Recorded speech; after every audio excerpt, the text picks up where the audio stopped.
Halo, jumpa lagi dengan saya Dr. Mades. Kali ini saya akan membahas lebih jauh tentang manfaat dari vitamin D terhadap infertility, dalam hari ini adalah PCOS.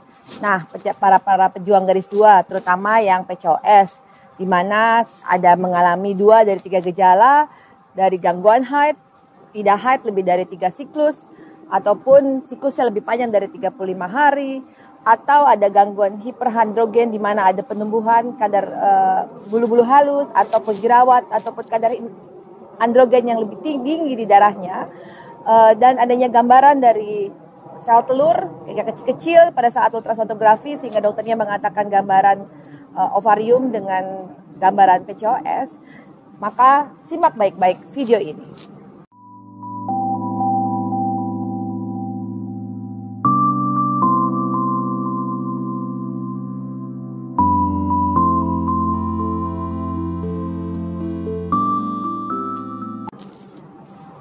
Sebelumnya vitamin D lebih terkenal pada zaman COVID karena adanya manfaat yang dibutuhkan untuk imunitas.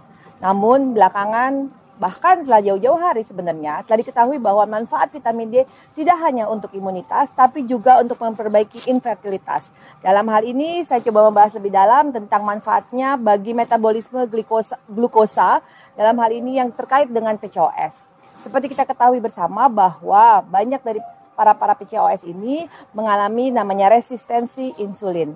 PCOS sebagai bagian dari pradiabetes atau gangguan metabolisme glukosa yang kalau kita diamkan atau kita diamkan saja tidak diterapi, ini bisa berlanjut pada diabetes, di mana pada kondisi seperti ini sudah mengalami gangguan daripada metabolisme insulin. Insulin yang membantu kerja glukosa untuk masuk ke dalam sel terganggu kerjanya sehingga kita sebutkan sebagai resisten atau mengalami kelemahan fungsi dari metabolisme insulin. Nah, vitamin D itu sendiri sangat penting sehingga dia bisa membantu kinerja dari insulin sehingga nantinya gilirannya akan mempengaruhi dari metabolisme insulin. Nah, gula-gula ini yang tadinya akan mengganggu dari fungsi dari insulin dalam tubuh yang mengganggu pembesaran dari folikel itu bisa diatasi. Orang suka bertanya, apakah kita perlu di Indonesia ini yang sangat terik, yang di daerah geografis tropis ini membutuhkan vitamin D?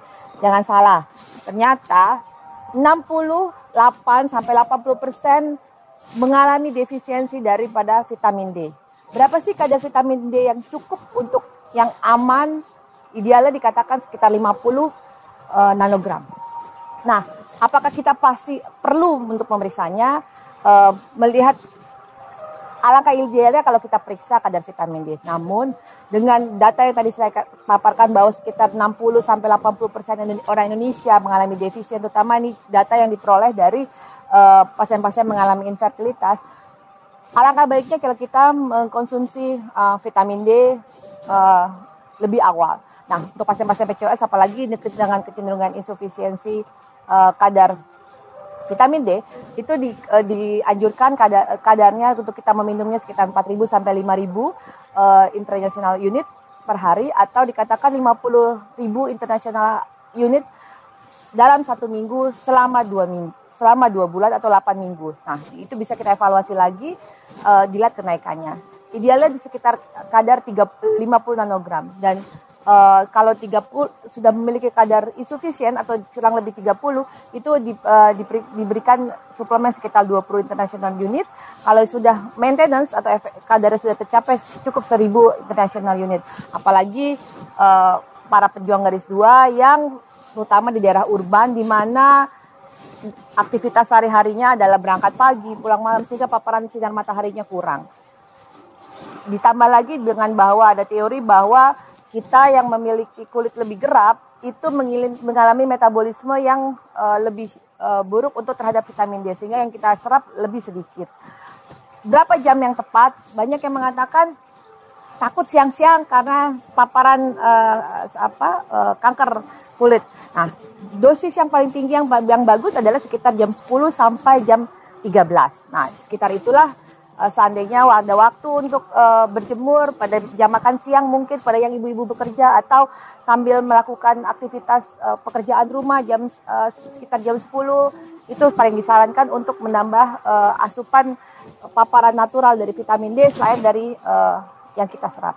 Dan itu juga makanan-makanan yang sangat simpel. Biasanya saya menganjurkan pasien-pasien saya untuk mengkonsumsi telur. Kuning telur itu sendiri sudah ada vitamin D juga. Itu juga bisa membantu metabolisme atau membantu asupan dari vitamin D. Jadi, para pejuang garis 2, jangan lupakan bahwa yang natural itu seperti sinar matahari, konsumsi makanan yang mengandung vitamin D, ataupun memiliki suplemen-suplemen yang mengandung vitamin D itu sangat disarankan untuk menunjang program hamilnya. Selain untuk metabolisme glukosa tadi yang saya ungkapkan, juga untuk teorinya itu memperbaiki dari endometrium, memperbaiki dari kualitas dari sel telur. Nah, untuk itu maka rajin-rajin berolahraga, meminum vitamin D, dan makan yang sehat. Selamat berjuang.